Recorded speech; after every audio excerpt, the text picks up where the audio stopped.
Good morning बच्चों। मैं अभी जो आपके सामने जो दिखा रहा हूँ वो इंट्रोडक्शन का पार्ट है।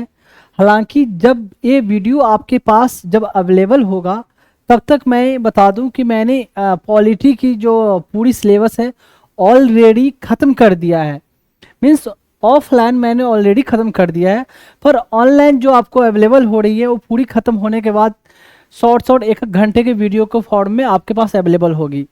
हालांकि जब क्लास ली गई है तो क्लास लॉन्ग, लगभग एक क्लास 3.5 आवर 4.5 आवर ऑलमोस्ट इतना चला है। पर ऑनलाइन जो आपके पास अवेलेबल होगी वो काट कर 1 आवर के अप्रॉक्स आपके पास अवेलेबल होगा। क्योंकि अगर ऑनलाइन पूरी क्लास को एक साथ अगर आप पढ़ेंगे या सुनेंगे तो काफ़ी हेक्टिक या बोरिंग जैसा हो जाता है ऑनलाइन के फॉर्म में। इसलिए मैंने वीडियो जो रखी है काट काट के रखी है। और इंट्रोडक्शन देने का वीडियो का इस इंट्रोडक्शन का पर्पस ये है कि मैं आपको बताना चाहता हूँ कि मैं क्यों पढ़ा रहा हूँ और कैसे आपको पढ़नी है, और इसमें मैंने कैसे आपको पढ़ाया है।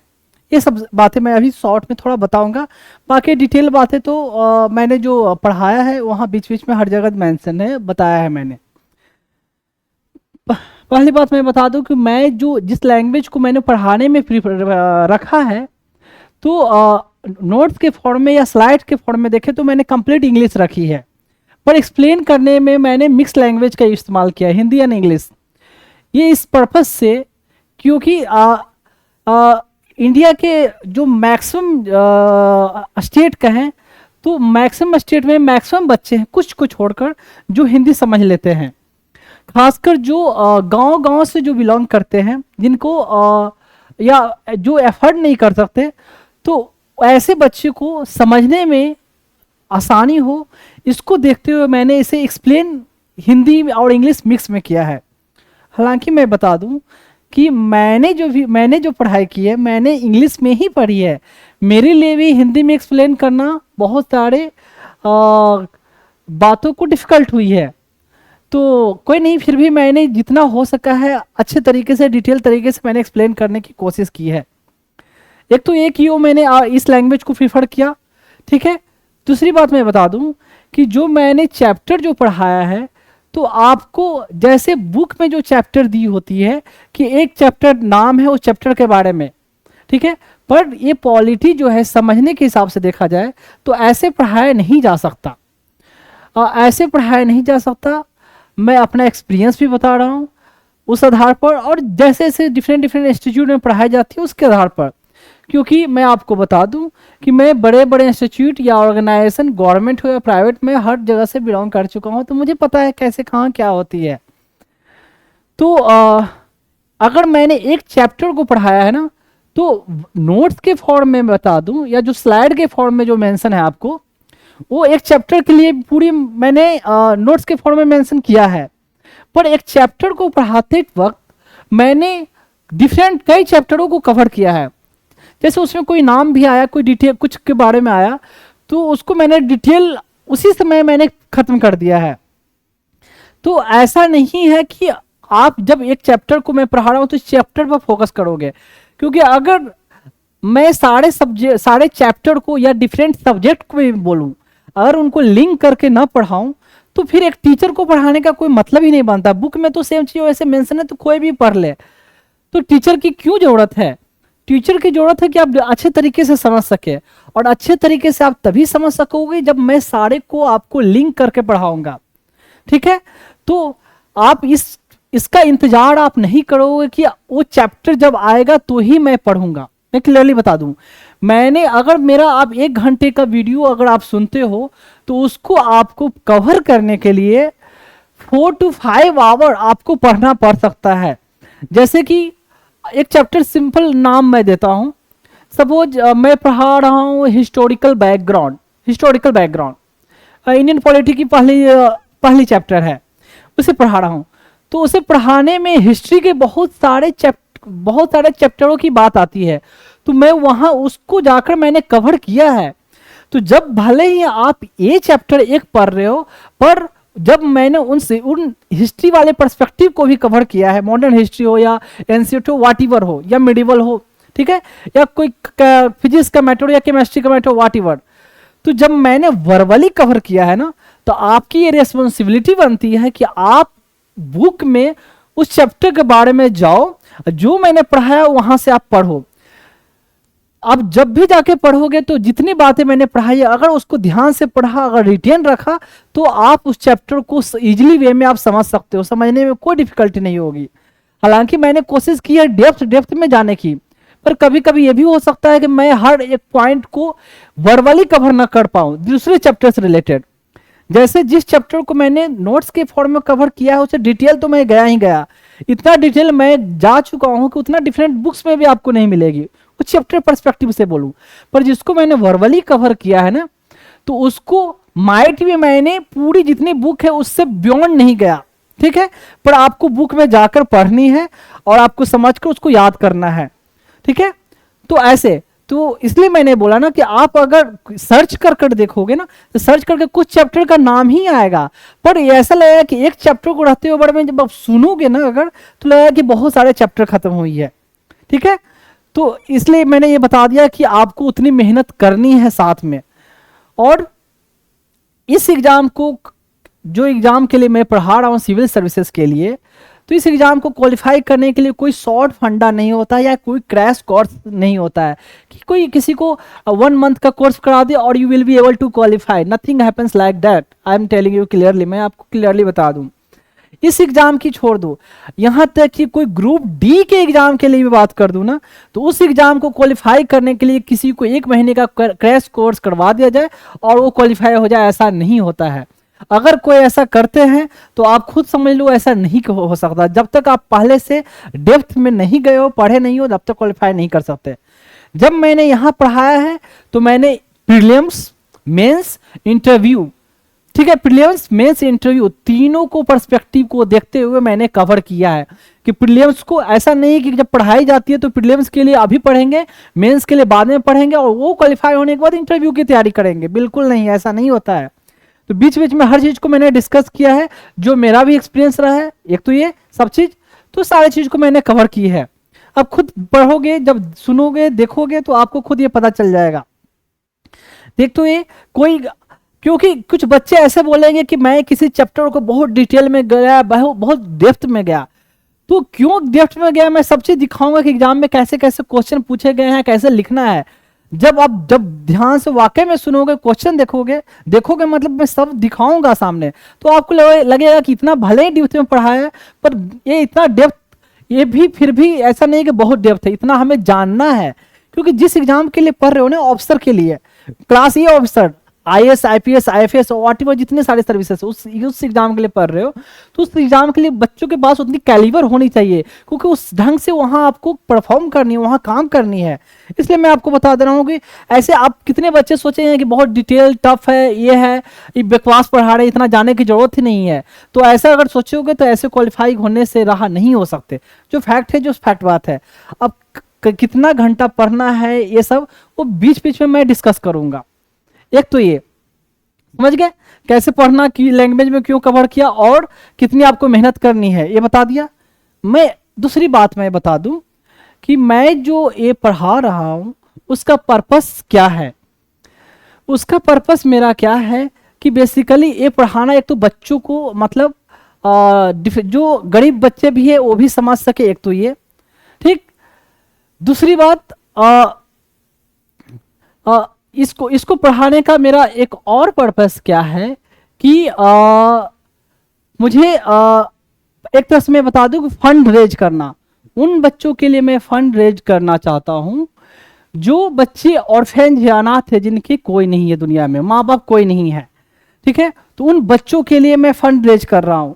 और दैट्स मैं पर्सनली बता दूं कि मेरा ये जो ड्रीम है, गोल है, लक्ष्य है, व्हाटएवर बोले आपको, कि इंडिया के हर स्टेट से मिनिमम मैं एक बच्चे को मैं अडॉप्ट करूं, मिनिमम एक, हर इंडिया के हर एक स्टेट से। तो उसे, उन बच्चों को नर्चर करने के लिए, नरिश करने के लिए, परवरिश करने के लिए मुझे सफिशिएंट अमाउंट की जरूरत है। तो उसके लिए एक तो ये पढ़ा रहा हूं ताकि मैं फंड रेज कर सकूं बच्चों के लिए, ठीक है। एक चीज मैं बता दूं कि जो मैं पढ़ाऊंगा तो मैंने जिस टाइप की जो आपको क्वालिटी दी है, आपको ये देने की कोशिश की है, तो आपको अगर किसी इंस्टीट्यूट में आपने पढ़ा होगा या जिन्होंने भी पढ़ा होगा, आप कंपेयर कर लेंगे, मैंने मैक्सिमम से मैक्सिमम बेस्ट से बेस्ट देने की कोशिश की है। ठीक है, तो ऐसा नहीं है कि मैं ही बेस्ट हूँ, बेस्ट तो कोई भी हो सकते हैं, पर डिफरेंट डिफरेंट इंस्टीट्यूट में भी अच्छे तरीके से पढ़ाई जाती है, पर उनका टाइम कंस्ट्रेंट, मतलब टाइम की कमी हो जाती है कि वो 2.5 घंटे या 3.5 घंटे का होता है एक क्लास, मतलब पर डे का क्लास।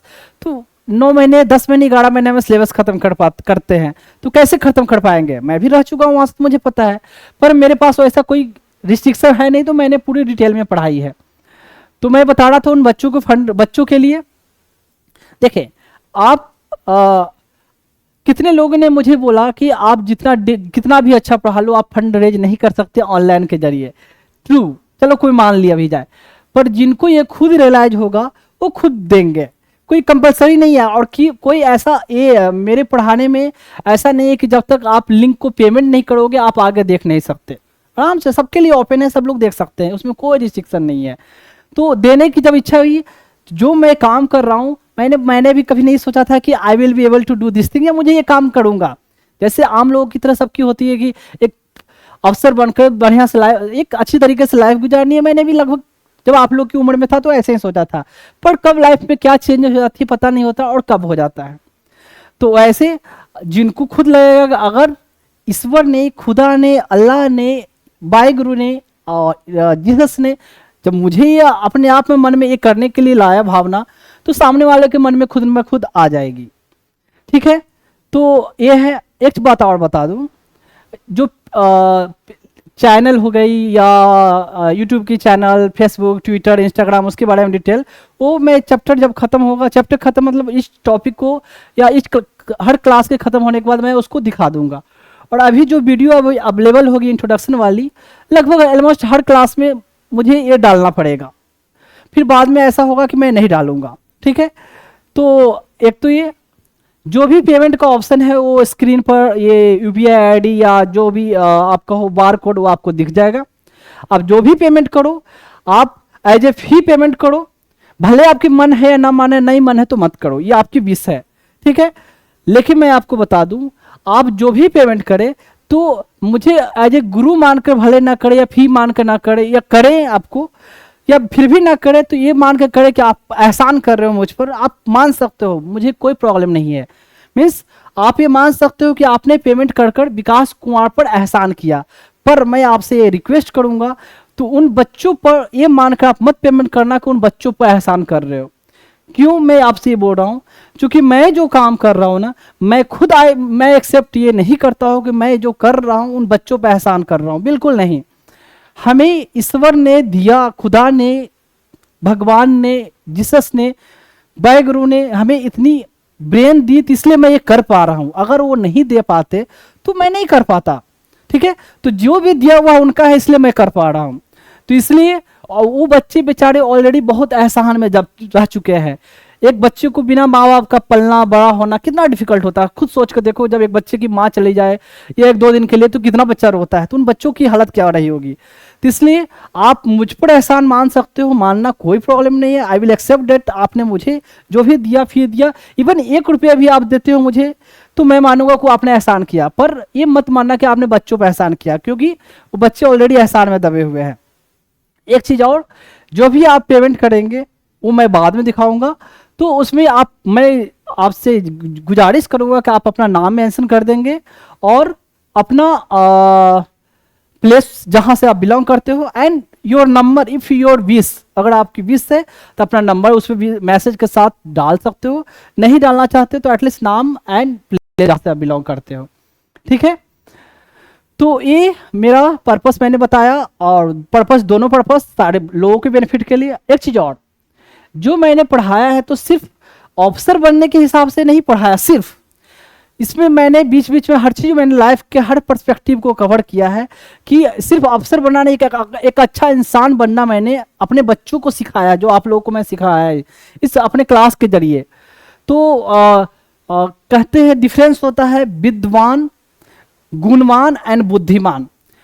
तो किताबें पढ़ के आप विद्वान बन सकते हो, ठीक है, पर गुण के लिए सिर्फ किताबों से गुण नहीं आता, पर कितने लोग ऐसे हैं जिनको विद्या नहीं है पर गुण है, जिसको ज्ञान कह सकते हैं, ठीक है। और बुद्धिमान तो दैट्स अ डिफरेंट पर्सपेक्टिव होता है, चालाक होना। तो मेरा पर्पस है कि मैं अपने बच्चों को विद्वान के साथ साथ बुद्धिमान और जो ज्ञानवान बोलते हैं वो बनाऊं, ठीक है। ज्ञानवान और क्या बोला, बुद्धिमान की बात नहीं करूंगा, एक तो विद्वान की बात कर रहा हूं, ज्ञानवान और गुणवान की बात कर रहा हूं, ठीक है। तो वो सब क्या चीजें होती है डिटेल वहां डिस्कस होगा। तो अभी तक मैंने बताया क्या क्या, ये इंट्रोडक्शन का पार्ट है, बाकी अब धीरे धीरे अब चलते हैं टॉपिक पे, ठीक है। गुड मॉर्निंग बच्चों। जो मैं आज टॉपिक डिस्कस करने वाला हूँ उसका नाम है सैलिएंट फीचर ऑफ कॉन्स्टिट्यूशन या salient feature of Indian constitution, संविधान की प्रमुख विशेषताएं। तो चलते हैं इसके बारे में। अब तक मैंने पहले जो भी हिस्टोरिकल बैकग्राउंड डिस्कस किया, कॉन्स्टिट्यूशन के बारे में थोड़ी बहुत इंट्रोडक्शन वाली जो चैप्टर थी उसे डिस्कस किया। अब आते हैं सैलिएंट फीचर ऑफ कॉन्स्टिट्यूशन की, क्या इसकी विशेषता है, क्या इसकी फीचर है। तो इसमें मैं बता दूं, इसमें हालांकि जो मैं अभी डिस्कस करूंगा आगे डिटेल उसके बारे में डिस्कशन होगी, पर इसमें कहीं ना कहीं एक तरह से जो पॉलिटी की जितनी जो सारे चैप्टर है उसका एक तरह से समरी है, ये कह सकते हैं कि उसका इंट्रोडक्शन है यहाँ पर। तो अगर मैं उस चीज़ को जितना डीप चला जाऊंगा तो बहुत ज़्यादा लेंदी हो जाएगा, पर यहाँ की पर्सपेक्टिव से जितना आप लोगों को जानना चाहिए वो मैं अभी डिस्कस कर रहा हूँ। और उससे रिलेटेड जो क्वेश्चन आएंगे इसके मतलब सिर्फ वो इंट्रो वाली पार्ट से वहाँ तक का डिस्कशन होगा। बाकी डिटेल में जितने हैं कॉन्स्टिट्यूशन के जो डिफरेंट आर्टिकल्स हैं और जो पार्ट्स आर्टिकल और शेड्यूल, ये सब चीज़ें की डिस्कशन बाद में आगे धीरे धीरे चलते रहेगी। तो चलते हैं नेक्स्ट स्लाइड पे। हाँ देखें, जैसा मैंने पहले भी बताया था कि जो हमारा कॉन्स्टिट्यूशन है बोरोड किया गया है। बोरोड किया गया है मीन्स पहले मैंने डिस्कस किया था कि कैसे मेकिंग ऑफ द कॉन्स्टिट्यूशन में कि कितने ड्राफ्टिंग कमिटी, कितने कौन कौन मेंबर थे, BN राव, और कितने कंट्री के कॉन्स्टिट्यूशन को छानबीन किया गया, रैंसेक किया गया जिसको बोलते हैं छानबीन किया गया। तो उसके बाद डिफरेंट डिफरेंट उनसे अच्छे अच्छे कंटेंट को लाकर अपने कंट्री के हिसाब से जो हमारे कंट्री के लिए फिट होता है वो थोड़ा मॉडिफाई करके उसे हमने अपने कॉन्स्टिट्यूशन में डाला। तो ये है कि एक लगभग ऑलमोस्ट मतलब उस समय जब 1949 तक अपना कॉन्स्टिट्यूशन जब तैयार हुआ था उस समय तक जो जहां जहां कंट्री में कॉन्स्टिट्यूशन इस्टेब्लिश था हमने ऑलमोस्ट सारे कंट्री के कॉन्स्टिट्यूशन को देखा, पढ़ा, जाना, उनसे अच्छी अच्छी चीज़ों को लिया। तो उस समय में लगभग कहा जाता है कि 60 कंट्रीज के कॉन्स्टिट्यूशन को छान कर मतलब उनके बारीकी को देखकर और उनको पढ़कर अच्छी चीज़ों को मतलब अच्छे क्या जो हमारे कंट्री के लिए अनुरूप हो, एडॉप्ट किया जा सके, जो एडॉप्ट हम कर सके यहाँ के लिए, तो उसे उनके कंटेंट को लेकर हमने अपना कॉन्स्टिट्यूशन ड्राफ्ट किया। तो ये कहा जाता है कि 60 कंट्रीज से बोरो किया हमने। फिर कहते हैं कि जो ओरिजिनल कॉन्स्टिट्यूशन मतलब 1949 में तक मतलब क्या आपको पहले बताया है कब तक 26 नवंबर 1949 तक कॉन्स्टिट्यूशन टोटली ड्राफ्ट हो चुका था।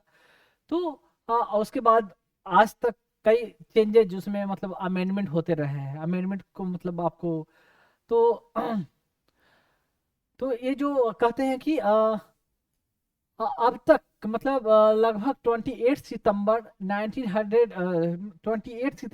28 सितंबर 2023 तक, इस डेट तक अब तक कॉन्स्टिट्यूशन में 106 बार अमेंडमेंट मतलब संशोधन हो चुके हैं, मतलब बदलाव चेंजेस किए जा चुके हैं।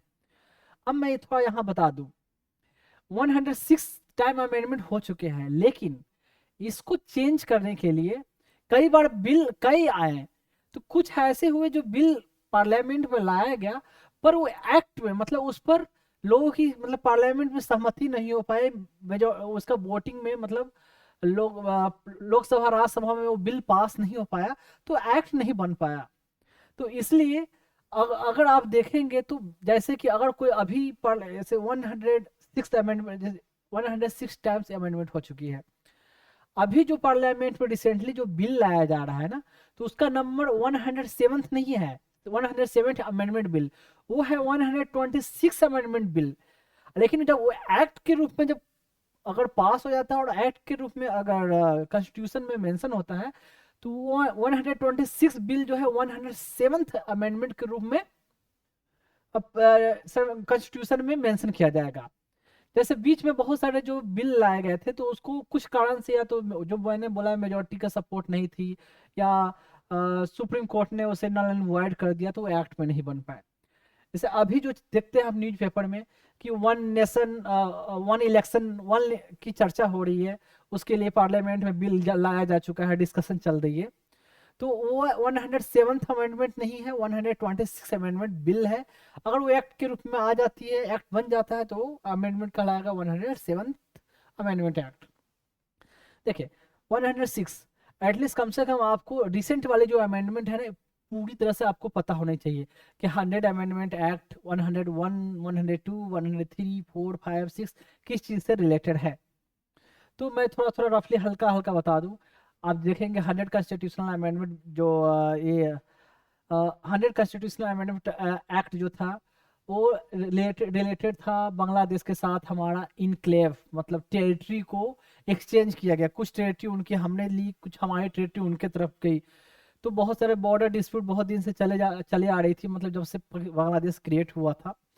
तो उसको रिसेंट जब हमारे मतलब गवर्नमेंट ने उसको सॉल्व करने के लिए कहते हैं कि कुछ इनक्लेव, मतलब इनक्लेव का मतलब होता है कि छोटे छोटे टेरिटरी, छोटे छोटे जगह, गांव भी नहीं बोल सकते आप।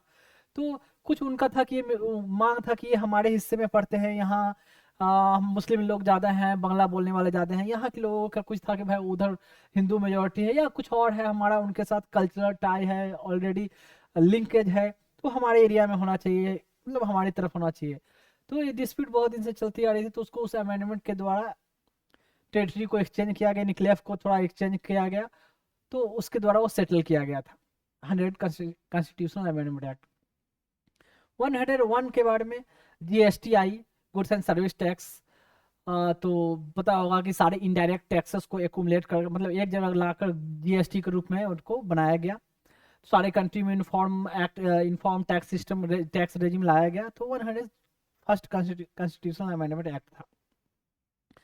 फिर है 102nd constitutional amendment act, 103rd, 4th, 5th, 6th।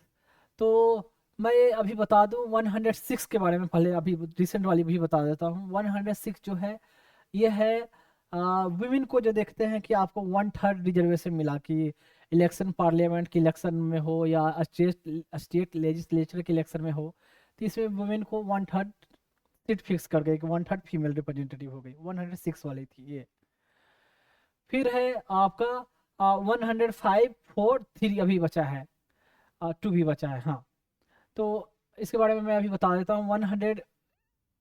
100 बताया आपका बांग्लादेश के साथ, 101 बताया मैंने, एंड 2 मतलब 102 अमेंडमेंट एक्ट जो है, उसमें क्या हुआ, उसमें कहा गया कि पहले बता दूं कि कॉन्स्टिट्यूशन में था कि बैकवर्ड क्लास के लिए बैकवर्ड क्लास कमीशन का कोई प्रोविजन नहीं था। जैसे SC ST के लिए कमीशन, SC ST कमीशन जैसे, और तो उसी तरीके से SC ST का जो कमीशन था, बैकवर्ड क्लासेस के लिए डिमांड की कि इनकी अलग कमीशन होनी चाहिए। जैसे कि जो बैकवर्ड क्लास की जो कमीशन होगी, मिनिस्ट्री ऑफ सोशल जस्टिस के अंदर आएगा, तो उसकी इस्टेब्लिशमेंट की डिमांड किया जा रहा था। तो एक बैकवर्ड क्लास की कमीशन की इस्टेब्लिश की गई, जो बैकवर्ड क्लास के लिए उनकी वेलफेयर या उनके लिए कोई स्कीम बनाना, कोई उनके लिए कह सकते हैं कि अ, जैसे कि आपका ये जैसे अगर कोई बैकवर्ड क्लास की कोई ऐसे कोई मांग होती है, तो वो डिमांड रेज कर सकते हैं गवर्नमेंट के सामने।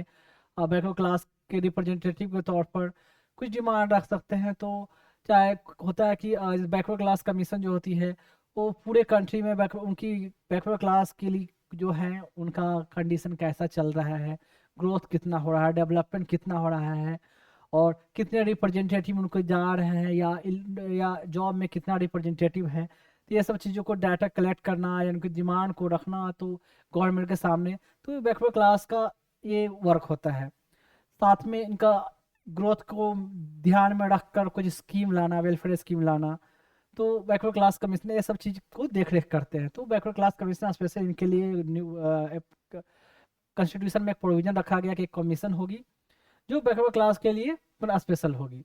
पहले ये चीज़ जो SC ST जो कमीशन हुआ करती थी, SC की जो कमीशन होती थी शायद शेड्यूल कास्ट की, उन्हें दिया गया था कि आप ये चीज़ इनको बैकवर्ड क्लास को भी आप देख रेख करोगे, पर इनके लिए एक अलग से कमीशन बना दी गई और उसका प्रोविजन कॉन्स्टिट्यूशन में मेंशन किया गया और ये एक तरह से कॉन्स्टिट्यूशनल बॉडी बन गई। स्वाभाविक सी बात है, क्योंकि जो कॉन्स्टिट्यूशन में मेंशन करके अगर कोई अथॉरिटी या बॉडी या इंस्टीट्यूट को इस्टेब्लिश किया जाता है तो वो कॉन्स्टिट्यूशनल बॉडी कहलाती है।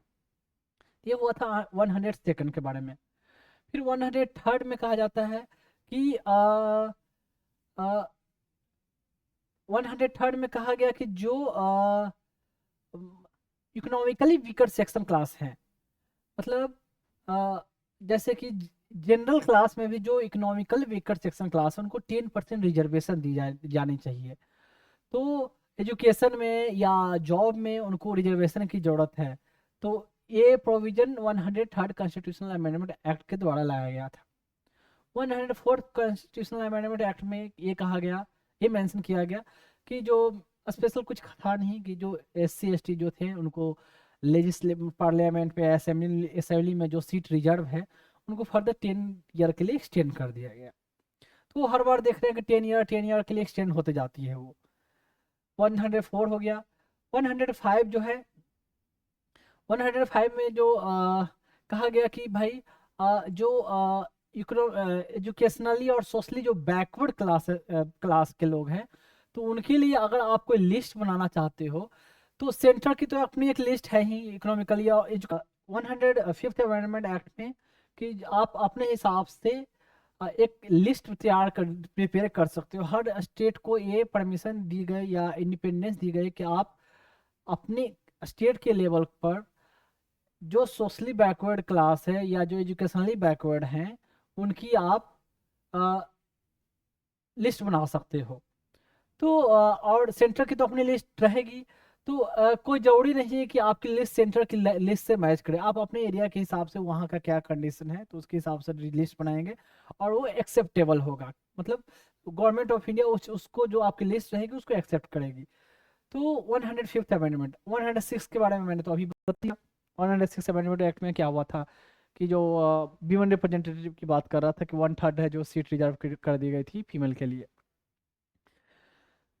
तो ये हुआ 106 कॉन्स्टिट्यूशनल अमेंडमेंट एक्ट। अब देखते हैं, मतलब मैंने इसलिए बोला कि जैसे कि एग्जाम में ज़्यादातर रिसेंट अमेंडमेंट जो हुई है उसके बारे में पूछ दिया जाता है। तो रिसेंट अमेंडमेंट करने का मतलब कम से कम जस्ट 1-2 अमेंडमेंट पहले की बात नहीं, जो 4-5 पहले अमेंडमेंट भी हुई है ना उससे रिलेटेड क्वेश्चन एग्जाम में आता है, पूछा जाता है। तो इसलिए मैंने ये बता दिया कम से कम 100 से ये तो रहनी चाहिए। बाद में मैं पढ़ाऊंगा तो बहुत सारे बीच में कॉन्स्टिट्यूशनल अमेंडमेंट एक्ट ये सब आते रहेगा।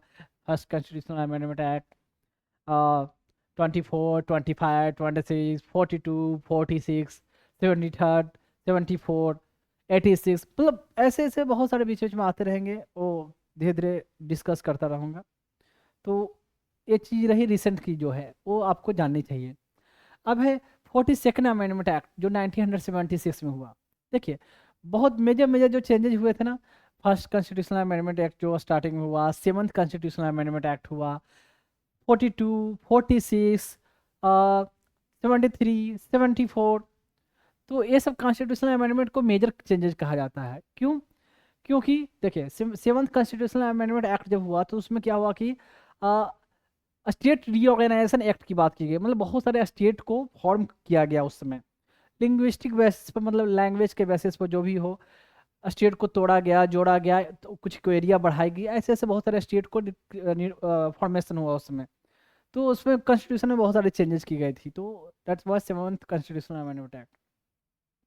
फिर 42nd कॉन्स्टिट्यूशनल अमेंडमेंट एक्ट जो है आप जानते हैं कि इसमें इंदिरा गांधी की गवर्नमेंट थी 1976। तो उस समय इमरजेंसी का जो सिनेरियो जो चल रहा था तो कॉन्स्टिट्यूशन में मेजर चेंजेस किया गया इंदिरा गांधी के द्वारा। तो इतना चेंजेस की गई, बहुत सारे मतलब कह सकते हैं कि वो अपने आप में एक पार्लियामेंट का छोटा ही रूप था। बहुत सारे कंट्री ऐसे हैं जिनकी उतनी जितनी जी मेंशन की गई उसमें उतनी तो उनकी मेन कॉन्स्टिट्यूशन भी नहीं है। तो इसलिए उस कॉन्स्टिट्यूशन अमेंडमेंट एक्ट को मिनी पार्लियामेंट भी कहा जाता है। तो यह है 42nd अमेंडमेंट एक्ट। अब देखिए 46 अमेंडमेंट एक्ट उसके 2 साल बाद 78 में हुआ। तो गवर्नमेंट चेंज हुई, मोरारजी देसाई की गवर्नमेंट आई। तो जो 76 में जो चेंजेस किए गए, मतलब 42nd अमेंडमेंट एक्ट के द्वारा, तो उसको काउंटर करने के लिए, कुछ को नल एंड वॉइड करने के लिए, उसको डोमिनेंट होने के लिए, ऐसे उसको उसको एक तरह से काट के लिए, तो काउंटर करने के लिए तो मेजर चेंजेस फिर किए गए। तो 76 में जो चेंजेस किए गए, तो 46 अमेंडमेंट के द्वारा 97 76 में 78 में फिर चेंजेस किया गया।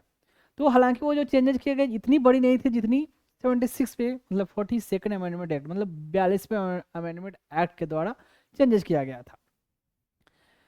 अब है बहुत लैंडमार्क है केशवानंदा भारती का केस। हर बार आप पढ़ते जाएंगे, बीच बीच में हर बार आएगा, कहीं भी आप पॉलिटी में पढ़ोगे केशवानंदा भारती साहब, इनका जो केस है 1973 का, रेगुलर आपको आते रहेगा। तो इसमें क्या कहा गया था, एक डॉक्ट्राइन, एक सिद्धांत को दिया गया था, पार्ले मतलब सुप्रीम कोर्ट ने कहा था, मेंशन किया था, इसको बोलते हैं basic structure doctrine, basic structure. तो इसके बारे में कहा जाता है क्या, पहले थोड़ा सा मैं इसके रूबरू हल्का दे देता हूँ। केशवानंदा भारती एक पर्सन जो थे, वो एक मठ है, केरला में एक मठ थे, उसके आप कह सकते हो हेड थे, शंकराचार्य ऐसे बोला जाता है, उसके हेड थे। तो केरला में क्या हुआ कि जैसे लैंड रिफॉर्म एक्ट, आपको पता होगा, लैंड रिफॉर्म एक्ट जो इंडिया में जो ज़्यादा सक्सेसफुल रहा, वो वेस्ट बंगाल एंड केरला में, क्योंकि यह कम्युनिस्ट की गवर्नमेंट रही है। इंडिया के अदर स्टेट में उतना सक्सेसफुल नहीं रह पाया, जो भी रीजन हो, करप्शन हो, मैनिपुलेशन हो, विल नहीं रहा लो गवर्नमेंट का, ऐसे तो बहुत सारे ऐसे रीजन रहे। अब यहाँ की बात करता हूँ, केरला की बात। जब लैंड रिफॉर्म एक्ट की बात कही वहाँ लाया गया, तो उसमें ये मेंशन कर दिया गया पार्टिकुलर, जैसे कि डाल दिया गया कि आप इतने से ज़्यादा ज़मीन जिसको होगा, उनकी ज़मीन गवर्नमेंट एक्वायर कर लेगी, और वो जो जिनके पास ज़मीन नहीं है उनको डिस्ट्रीब्यूट कर दिया जाएगा, कोशिश किया जाएगा इक्वल डिस्ट्रीब्यूट करने का। अब है जो महंत थे ये केशवानंदा भारती, इनका मैं थोड़ा पिक्चर भी दिखा देता हूँ। ये है केशवानंदा भारती। तो इसमें उनकी उम्र 30-33 के साल आसपास में रही होगी केशवानंद भारती की। तो भाई इनकी भी ज़मीन थी, मठ की ज़मीन थी, तो मठ का भी ज़मीन सरकार ने लिया, तो एक्वायर कर लिया। तो ये पहुँचे भाई कोर्ट में। कोर्ट में अपना जैसे कि जो स्टेप है आपको पता है, हाई कोर्ट, तो पहले हाई कोर्ट के बाद ही सुप्रीम कोर्ट पहुंचा जाता है। तो हाई कोर्ट पहुंचे, हाई कोर्ट के बाद सुप्रीम कोर्ट ने, हाई कोर्ट ने इनकी बात नहीं सुनी, इन्होंने फर्दर सुप्रीम कोर्ट में अपील किया। देखिए, तो इनका अपील क्या था, ये था कहना तो क्या था कि भाई जो मेरा जो ज़मीन आप ले लिया है, इन्होंने ले लिया है, तो हमारा अधिकार है राइट टू प्रॉपर्टी, आज फंडामेंटल राइट है आर्टिकल 31 में, तो इसका इन्होंने हनन किया है, इन्फ्रिंज किया, उल्लंघन किया है। फिर उसके बाद उसी समय क्या हुआ था कि पार्लियामेंट ने 24th amendment act and 25 amendment act and that's 29 amendment act, 21 का 24 25 था, एंड 70 कहते हैं 72 के आसपास का जो अमेंडमेंट था 29 कॉन्स्टिट्यूशन अमेंडमेंट एक्ट, उस चीज़ को भी चैलेंज किया गया था क्या कि 24th कॉन्स्टिट्यूशनल अमेंडमेंट एक्ट के द्वारा पार्लियामेंट ने जो एक्ट बनाया था, इसमें मेंशन किया गया, कहा था कि पार्लियामेंट कॉन्स्टिट्यूशन के किसी भी प्रोविजन को, किसी भी आर्टिकल को चेंज कर सकता है, इंक्लूडिंग यहाँ तक कि फंडामेंटल राइट को भी।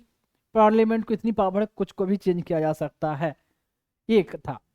तो ये इनका कहना, मतलब इनका कहना, या इनके जो लॉयर है, या कह सकते हैं काउंसिल कहा जाता है, कि भाई इसके द्वारा उन्होंने कहा कि हमने ये लाया है एक्ट, हम कुछ भी चेंज कर सकते हैं, और ये एक्ट को आप कोई नल एंड वॉइड नहीं कर सकता है। हमने एक्ट लाकर ज़मीन जो रख लेंगे, मतलब आप डिस्ट्रीब्यूट करेंगे, इसमें कोई सवाल उठाया नहीं जा सकता, हमारी पार्लियामेंट की इतनी पावर है। दूसरा प्रोविजन था कि अगर पार्लियामेंट कोई कॉन्स्टिट्यूशनल अमेंडमेंट एक्ट लाता है तो प्रेसिडेंट को पक्का उस पर सिग्नेचर करनी ही करनी है। 24th वाली 25 में कॉन्स्टिट्यूशनल अमेंडमेंट एक्ट में इंपॉर्टेंट चीज़ है, मैं बताता हूँ, ध्यान रखें। उसने ये मेंशन किया था क्या, आर्टिकल 31 जो राइट टू प्रॉपर्टी जो है, तो उसके बारे में उसकी जो राइट टू प्रॉपर्टी एक्ट को काफ़ी मतलब कम किया, उसके अधिकार को, राइट टू प्रॉपर्टी के अंदर जो भी अधिकार लोगों को मिलते थे, डिटेल इसमें जाने की जरूरत नहीं है, काफ़ी उसको रिड्यूस किया। एंड ये कहा कि जहाँ अगर बात होती है आर्टिकल 39 बी एंड सी की, मैं थोड़ा लिख कर आपको बता देता हूँ, जहाँ डिस्कशन होती है आर्टिकल 39, देखें आर्टिकल 39 बी एंड 39 सी,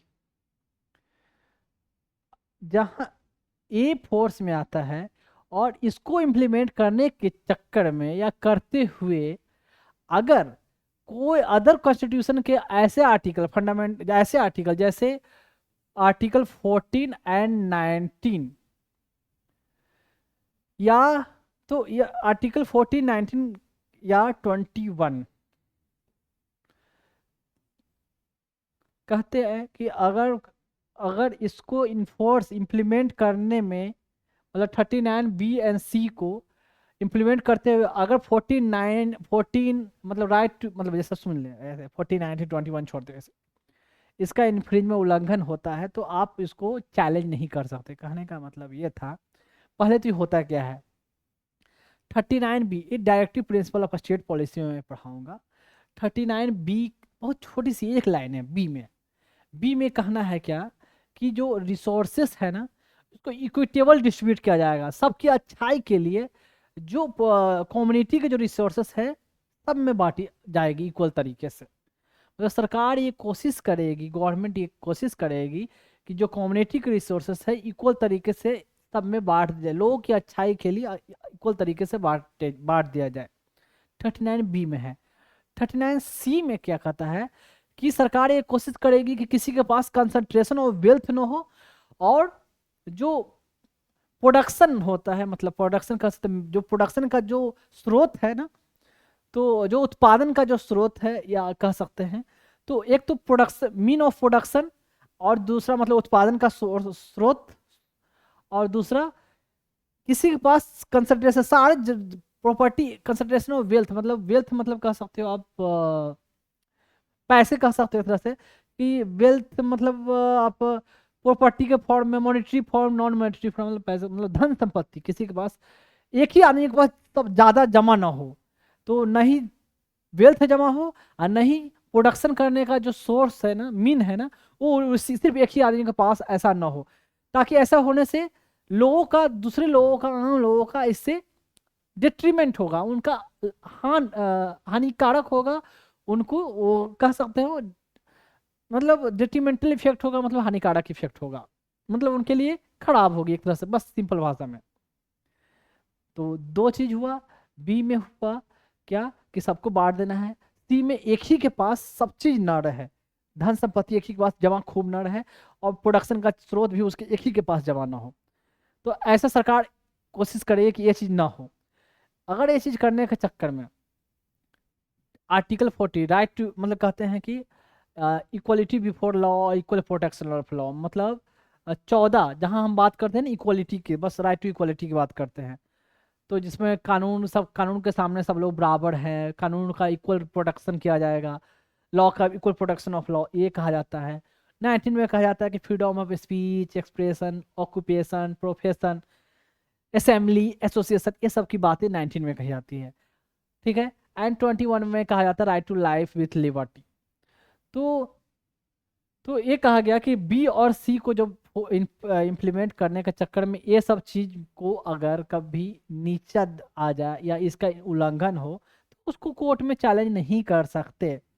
अब देखो 39 BC में क्या हुआ, जो इनका प्रॉपर्टी जो है, मतलब जमीन जो है एक्वायर करके सरकार दूसरों में बांट रही थी, तो कोशिश क्या कर रही थी कि बी के तहत बांट रही थी, और सी के तहत एक के पास नहीं कंसंट्रेट होना चाहिए, ये कोशिश किया जा रहा था। अब इसमें 14-19 में ये सब में कैसे हुआ, तो भाई ये तो कहा उसके बाद फिर ये कोर्ट में जब अप्रोच किए तो भाई हमारा इक्वलिटी का राइट है, सबके पास जैसा है, लॉ कानून के सामने सब एक ही है, तो हमारे पास पहले से अगर ये जमा है अगर, तो आप कैसे, हमने मेहनत करके या जैसे भी इसको अर्जित किया है, तो आप कैसे सबको अलग दे सकते हो, सबको इक्वल कैसे इस बेसिस पर देख सकते हो। हमारा असेंबली, एसोसिएशन, ऑक्यूपेशन, प्रोफेशन इसका राइट है, तो उसको भी हमारा मठ को ये चलाने का, अपना जमीन बनाने का, तो उसको भी आप उल्लंघन कर रहे हो, ये कैसे कर सकते हो। तो ये सब चीज़ को चैलेंज किया गया 39B के सामने। तो एक तो ये एक्ट बना दिया था कि कब चैलेंज नहीं कर सकते, ठीक है। तो ये था 25th कॉन्स्टिट्यूशनल अमेंडमेंट एक्ट में, मतलब इस चीज़ को भी यहाँ इन्होंने चैलेंज किया था। अब है क्या कि एक तो ये बता दिया, और 31 में राइट टू प्रॉपर्टी, प्रॉपर्टी का राइट जो है फंडामेंटल राइट है, उसके भी अधिकार को कम कर दिया गया था इस एक्ट के द्वारा, मतलब 25th कॉन्स्टिट्यूशनल अमेंडमेंट एक्ट के द्वारा। एंड 29 कॉन्स्टिट्यूशनल अमेंडमेंट एक्ट, मतलब एक साल बाद जो गवर्नमेंट ने क्या कहा कि जो लैंड रिफॉर्म एक्ट, जो केरला वाली जो लैंड रिफॉर्म एक्ट है, उसको शेड्यूल 9, तो शेड्यूल में देखेंगे 1 2 3 4 6 करके ऐसे 12 शेड्यूल है, शेड्यूल 9 में उसको डाल दिया गया। तो शेड्यूल 9 में डालने का इनका पहले से ही ऐसे चलता था कि शेड्यूल 9 में जो भी मैटर है उसमें, particularly land reform, land act, इससे रिलेटेड डिफरेंट स्टेट की जो है पॉलिसी, उसको डाला गया है। तो ये कहते हैं कि जुडिशियल रिव्यू इसका नहीं किया जा सकता है। तो एक तो डाल दिया कि भाई अब लैंड रिफॉर्म एक्ट उसमें डाल दिया गया, तो भाई आप कोई कोर्ट में इस चीज़ के लिए पहुंच नहीं सकते हो। तो इस पर भी क्वेश्चन इन्होंने उठाया कि भाई क्या कुछ भी 9 में डाल दो, शेड्यूल 9 में, और उसका कोई भी आगे पीछे कोई सवाल वाल नहीं किया जा सकता क्या, ऐसा बात है क्या। तो ये सब ये चीज मैटर को ले जाकर के लिए केशवानंद भारती अपना सुप्रीम कोर्ट पहुंचे। देखिए इसमें हालांकि जो निष्कर्ष निकला था, कि अल्टीमेटली निकला कि हाँ भाई, जब 39 सुप्रीम कोर्ट ने, हालांकि ये केस केशवानंदा भारती, भले आप फेमस है, पर ये बेचारे केस में जिस चीज़ के लिए गए, मतलब जो जमीन के लिए इन्होंने गए यहाँ अपने प्रॉपर्टी के लिए, उनको नहीं मिला। कोर्ट ने अपहेल्ड, सपोर्ट कर दिया, अपहेल्ड किया जो गवर्नमेंट को बनाए हुए जो रूल है वो सही है। जैसे कि हाँ भाई, जमीन बांटने की बात कहा जा रहा है, मतलब और किसी के पास कंसंट्रेशन न हो, 39BC सुप्रीम है। जब 1419 के सामने, सॉरी 21 नहीं होगा, 1419 के सामने ये है जो डोमिनेंट ज़्यादा होगी, ठीक है। इस बात को सपोर्ट कर दिया। फिर कहा कि भाई आप कहते हो कि कुछ को भी चेंज कर सकते हैं, जैसे 24th कॉन्स्टिट्यूशनल अमेंडमेंट एक्ट में बोला ना कि पार्लियामेंट चाहे तो कॉन्स्टिट्यूशन के किसी प्रोविजन को चेंज कर सकता है। तब इन्होंने बोला, सुप्रीम कोर्ट ने, चेंज आप कर सकते हो लेकिन बेसिक स्ट्रक्चर को आप नहीं चेंज कर सकते हो। बेसिक स्ट्रक्चर मतलब जो उसका आधारिक जो संरचना है, उसको आप बदल नहीं सकते।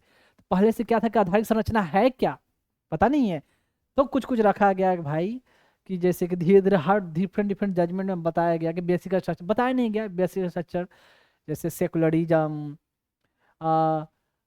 आप कह सकते हो independence of judiciary, judicial review, फिर unity and integrity of nation, फिर सेपरेशन ऑफ पावर, तो ये सब डिफरेंट डिफरेंट जजमेंट से डिफरेंट डिफरेंट वर्डिंग ऐसे ऐसे आए, फेडरलिज्म। तो ये बेसिक स्ट्रक्चर है। तो यहाँ डॉक्टर आयन आया, सिद्धांत आया, बेसिक स्ट्रक्चर। तो आप कहा कि आप कुछ भी चेंज कर दो, बदल दो, लेकिन बेसिक स्ट्रक्चर, फंडामेंटल राइट को ही आप अमेंड कर सकते हो, पर इतना ही नहीं कि मेजर पोर्शन को ही अमेंड कर दो। और कॉन्स्टिट्यूशन जिस पर्पस से बनाया गया, फंडामेंटल राइट बनाया गया या डायरेक्टिव प्रिंसिपल, उसको नहीं चेंज कर सकते आप। कुछ प्रोविजन को आप बदल सकते हो, इसमें कोई नहीं है, लेकिन जब कुछ भी सवाल होगा तो उसको फिर और जुडिशियल रिव्यू से कोई चीज़ परे नहीं है, बियॉन्ड नहीं है, हर चीज़ का जुडिशियल रिव्यू होगा। तो ऐसे ऐसे बातें इससे बेसिक स्ट्रक्चर का उभर कर आया था। तो तो वही वो मेंशन है कि Kesavananda Bharati case, Supreme Court rule that constituent power of the parliament under article 366 to amend the constitution and procedure does not enable it to alter the basic structure of the constitution। अब देखें, अब wording आया 368, article 368 जो है, ये आप part 20 constitution में 22 part है, जिसमें एक 20वां पार्ट है, जिसमें एक आर्टिकल 368 का मेंशन है। ये मेंशन करता है कि पार्लियामेंट है जो कॉन्स्टिट्यूशन को जो चेंज किया कर सकती है, कॉन्स्टिट्यूशन में अमेंडमेंट ला सकती है, तो किस तरीके से और क्या क्या कौन कौन से प्रोविजन को किस तरीके से अमेंड कर सकती है। तो पार्टिकुलरली इसमें जो अमेंडमेंट की बात कही गई थी, जो अमेंडमेंट के जो तरीके थे, तो स्पेशल प्रोविजन की बात की गई थी। जैसे नॉर्मल मतलब ऑर्डिनरी लेजिस्लेटिव प्रोसीजर की बात नहीं कही गई, स्पेशल प्रोसीजर, जिसमें मैंने बताया था कि दो तरीके से होते हैं। जिसमें जो वोटिंग होती है तो कहते हैं कि कम से कम जो स्ट्रेंथ है, जो हाउस की जो स्ट्रेंथ है उसका मोर देन हाफ होना चाहिए, एंड जो प्रेजेंट है 2/3 प्रेजेंट एंड वोटिंग, तो उसको कहा जाता है कि स्पेशल प्रोसीजर अपनाया गया। एक तो ये, दूसरा क्या था स्पेशल के में कि कम से कम एक तो हाफ ऑफ द स्टेट का रेटिफिकेशन, जैसे इंडिया में जितने स्टेट हैं उसका कम से कम हाफ ऑफ स्टेट जब तक रेटिफाई करती नहीं है तब तक कोई जो कॉन्स्टिट्यूशनल अमेंडमेंट बिल है वो एक्ट नहीं बन सकता। जैसे थोड़ा सा बता दूं, पहले मैंने डिस्कस किया था, बाद में भी डिस्कस करूंगा। जो स्पेशल प्रोसीजर जो है जो स्पेशल प्रोसीजर जो मैंने बताया, तो उसमें आता है कुछ एग्जांपल, जैसे फंडामेंटल राइट, डायरेक्टिव प्रिंसिपल, इसको चेंज करना है तो कम से कम स्पेशल प्रोसीजर के द्वारा ही, ऑर्डिनरी प्रोसीजर के द्वारा नहीं। स्पेशल मेजोरिटी कह सकते हो, स्पेशल मेजोरिटी। और जो है उसके अलावा जिसमें हाफ ऑफ द स्टेट का भी मेजोरिटी इन्वॉल्व है, special majority with half of the state का जो कंसेंट होना चाहिए, आपका साथ सपोर्ट होनी चाहिए। उसमें जैसे जो फेडरलिज्म को अफेक्ट करता हो, जैसे प्रेसिडेंट वाइस प्रेसिडेंट का इलेक्शन, जो सुप्रीम कोर्ट, हाई कोर्ट, इसकी जो इसको अफेक्ट कर रहा हो, फिर सेंट्रल स्टेट रिलेशनशिप को अफेक्ट कर रहा हो, फिर सेवन्थ शेड्यूल में जो आप देखेंगे कि मैं बताऊंगा कि central union list, state list, concurrent list, ऐसे ऐसे डिवाइड है, उस लिस्ट को चेंज करने की बात की जा रही हो तो कम से कम हाफ ऑफ द स्टेट का भी रेटिफिकेशन होना चाहिए। तो स्पेशल मेजोरिटी का दूसरा प्रोविजन है। तो वो दोनों जो आती हैं वो आर्टिकल 368 के अंदर आता है तरीका। जो कॉन्स्टिट्यूशन को अमेंड करने का जो प्रोविजन जो है, जो स्पेशल प्रोसीजर है, वो 368 के अंदर आता है। बाकी जो ऑर्डिनरी सिंपल मेजोरिटी के द्वारा जो अमेंड किया जा सकता है वो 368 के अंदर नहीं आते हैं। तो मैंने पहले भी लिस्ट बताया था या बाद में भी बताऊंगा कि जैसे कि डिफरेंट, अगर कोई न्यू स्टेट बनाना है, उसकी बाउंड्री को जोड़ अल्टर करना हो, तो स्टेट को मर्ज करना हो, काउंसिल स्टेट में अगर कोई लेजिस्लेटिव काउंसिल को इस्टेब्लिश करना या उसको ख़त्म करना हो, अगर एबॉलिश करना हो, तो वो सब प्रोविज़न जो होते हैं स्पेशल मेजोरिटी के द्वारा डिसाइड किया जाता है। तो इसके अलावा बहुत सारे हैं, लंबी सारी लिस्ट है, मैं धीरे धीरे बाद में कभी जब आएगा टॉपिक तो मैं आगे बताऊंगा आपको। सिटीजनशिप के बारे में भी अगर चर्चा हो रही हो तो उसको भी कुछ अमेंड करना हो तो वो भी आएगा आपका ऑर्डिनरी प्रोसीजर में आगे। तो चूंकि मैं अभी बहुत ज़्यादा उसमें नहीं जा गया, क्योंकि आगे उसकी चर्चा है, तो अभी इतना ज़्यादा क्यों बताना, अगर इसमें बताते रह जाऊंगा तो फिर आप यहीं रह जाओगे। तो ये 42nd अमेंडमेंट एक्ट के बारे में, जो इंदिरा गांधी गवर्नमेंट के मतलब इंदिरा गांधी उसमें प्राइम मिनिस्टर थी, उन्होंने ये मेजर रिफॉर्म करवाया था, मेजर अमेंडमेंट करवाया था, सॉरी। केशवानंद भारती जो है, इनका मैंने पिक्चर दिखा दिया। तो ये है केशवानंद भारती का जो जजमेंट। क्योंकि मैंने थोड़ा इसका बैकग्राउंड दे दिया ताकि आपको पता रहना चाहिए केशवानंद भारती केस किस चीज़ से रिलेटेड था।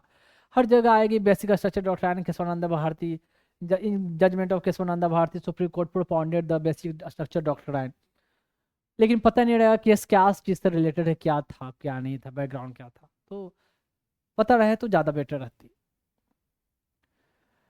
अब देखें, हाँ, देखिए मैं बता दूं, जो केशवानंद भारती का जो जजमेंट जो दिया गया था ना, तो इसमें 13 जजेज की बेंच बैठी थी। जनरली जो कॉन्स्टिट्यूशनल बेंच बैठता है सबसे बड़ी बेंच थी एक तरह से कहा जाता है। जैसे अभी देखते हैं 5 जजेज की बेंच, 7 जजेज की बेंच, 9 जजेज की बेंच, ऐसे बैठ कॉन्स्टिट्यूशनल बेंच होते हैं, वो डिसाइड ऐसे करते हैं। 5 मिनिमम कम से कम होता है कॉन्स्टिट्यूशनल बेंच में, उसके बियॉन्ड जैसे जो chief justice of India matter को इंपॉर्टेंस को देखते हुए जैसे डिसाइड कर, जितनी बड़ी बेंच, वो उस हिसाब से डिसाइड किया जाएगा कि मैटर कैसा, कितना गंभीर है, या कितनी बड़ी मतलब पब्लिक इंटरेस्ट को देखते हुए, पब्लिक वेलफेयर या लार्ज पब्लिक इंटरेस्ट को देखते हुए कह सकते हैं। देखें, ये जजेस का नाम मैंने ऐसे ही सामने ऐसे फोटो रख दिया है, कोई ज़्यादा सिग्निफिकेंट उतना मतलब नहीं बनता, आपको जजेस का नाम याद करने की ज़रूरत नहीं है। कोई एग्जाम में शायद देखिए, एग्जाम है, कुछ भी पूछा जा सकता है, कुछ भी पूछ सकते हैं, ऐसा तो आप बोल नहीं सकते, कौन जानता है कौन क्या पूछ ले। तो नथिंग कैन बी सेड।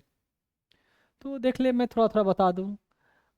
उस समय के जो चीफ जस्टिस थे, जस्टिस एस एम सिकरी, कुछ जजेस का नाम मैं ऐसे बोल देता हूँ, justice S M Sikri, Shelat, Hegde, N Grover, P A J Reddy, Hansraj Khanna, B K Mukherjea नहीं है यहाँ, ए के मुखर्जी है, मुखर्जी नहीं मुखर्जिया कर ऐसे नाम है।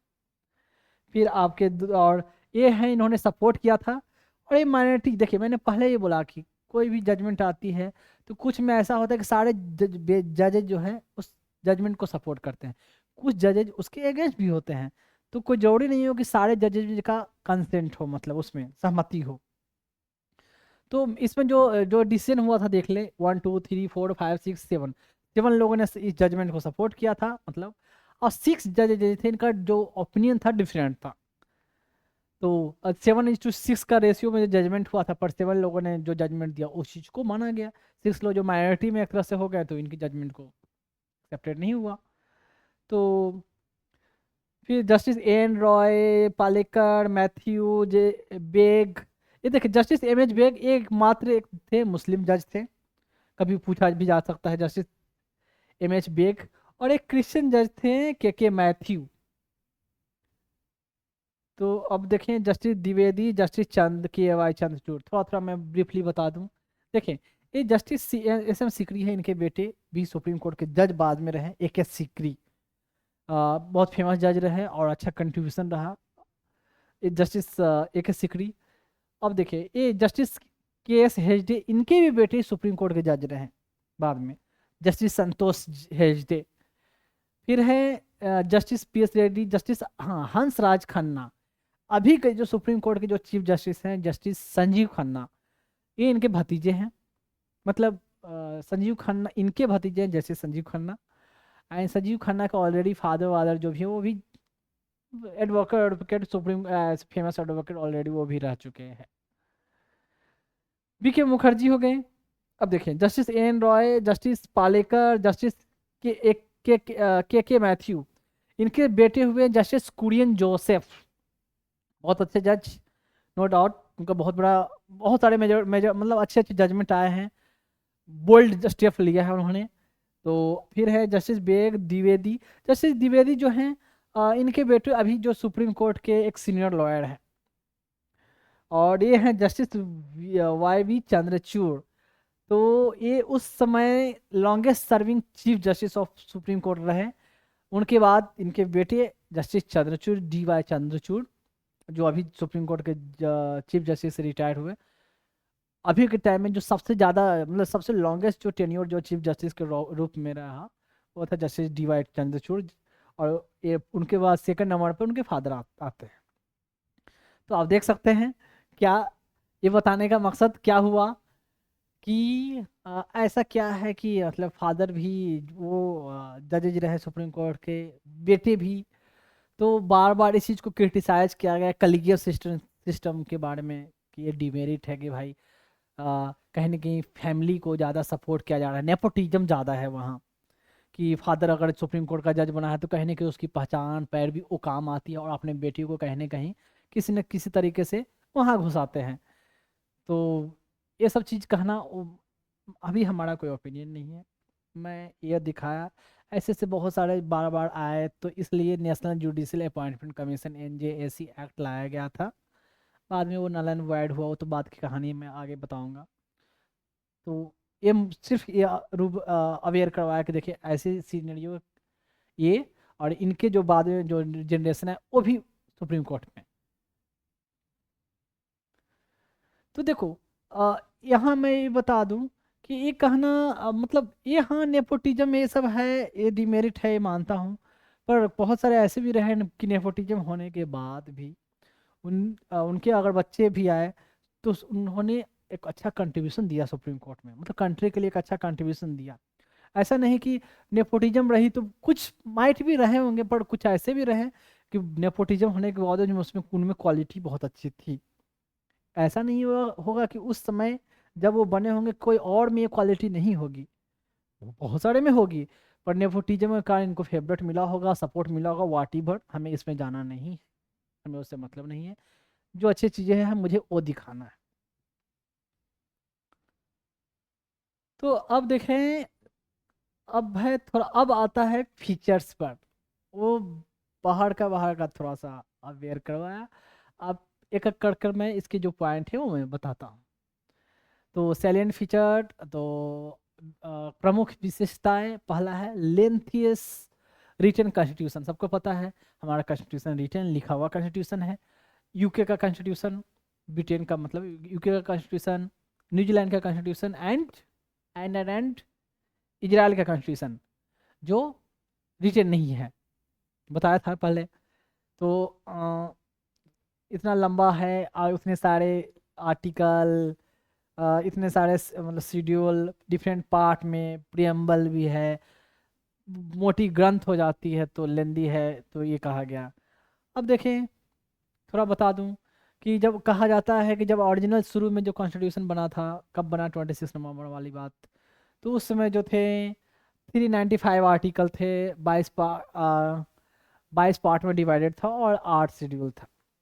अब देखें, अगर आप बुक खोलोगे या कोई ऐप खोलोगे कॉन्स्टिट्यूशन की, तो उसमें आपको लास्ट जो आर्टिकल मिलेगी 395 आर्टिकल ही मिलेगी, और पार्ट जो है 22 पार्ट, 22 पार्ट्स, एंड 8 शेड्यूल अब मिलेगी आपको 12 शेड्यूल। लेकिन अब ये कहा गया कि प्रेजेंटली कंटेन्स 470 आर्टिकल्स। आप बुक खोलोगे तो खोजोगे कि भाई 470 आर्टिकल्स कहाँ है, लास्ट तो 395 पर खत्म हो गया, वो भी रिफिल हो चुका है, खत्म।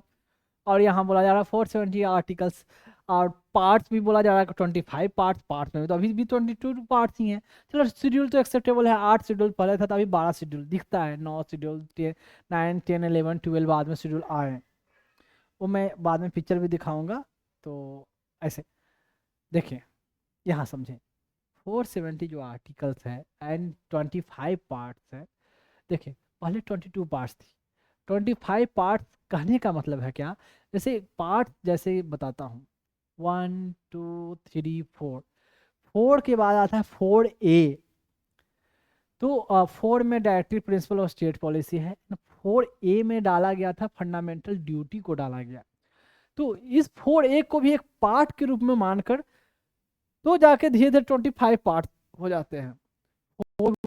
वैसे ही पार्ट 9 था, 9 के बाद 9A आया, 9B आया, जैसे कि आप देखेंगे पंचायत, म्यूनसिपालिटी, और ये कोऑपरेटिव की बात की गई तो 9A 9B ऐसे आई, तो ऐसे पार्ट बढ़ गए। फिर पार्ट 14A फिर ऐसे आ गया, जिसमें ट्राइब्यूनल की चर्चा की गई, तो फिर वैसे पार्ट बढ़ गया। तो ऐसे ऐसे करते करते जो पार्ट्स थे तो जाके हो गए थे 25 हुए।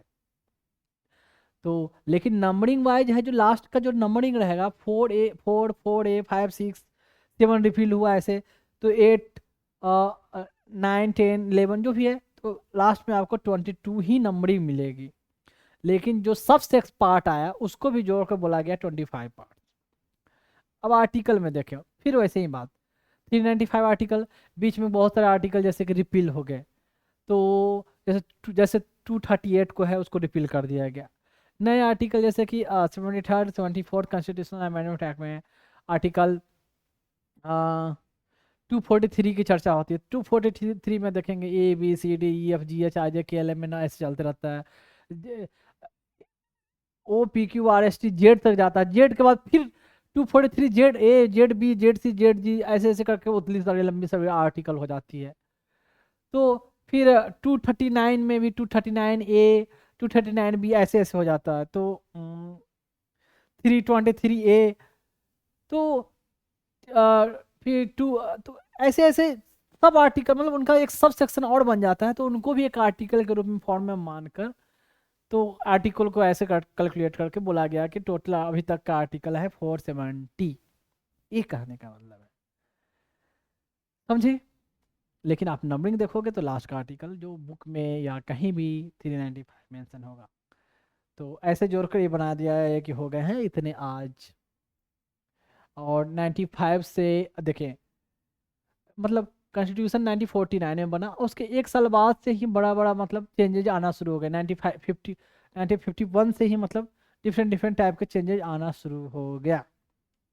51 में फर्स्ट कॉन्स्टिट्यूशन अमेंडमेंट एक्ट आया, उसमें 9th शेड्यूल को ऐड किया गया।